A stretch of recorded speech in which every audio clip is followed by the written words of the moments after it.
Проект «Гигиена мозга» возник где-то год назад.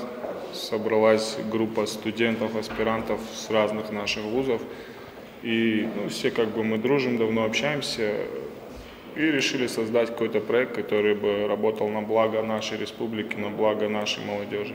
Как бы громко ни звучало, мы переживаем за нравственное развитие нашей молодежи. Есть еще подобные проекты, они развиваются больше в спортивную сторону нашу молодежь развивают. Кто-то там психология, это, несомненно, тоже важно. Мы решили взять 15 героев, преимущественно там люди, которые добились высот в своих профессиональных областях, такие как Казбек Кудзаев, как Тимина Туаева, и решили проводить просто с ними встречи для нашей молодежи и устраивать такие диалоги. Кому что интересно, любой вопрос задают нашему герою, герой отвечает.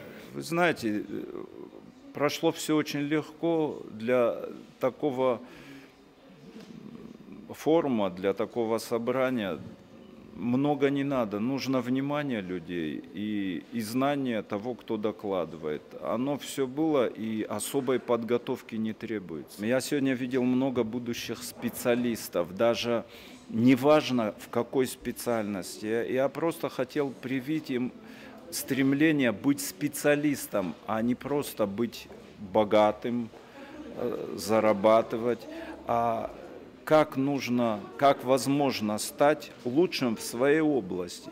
По глазам людей было видно, что интересно было. Задавали много вопросов, понравилось.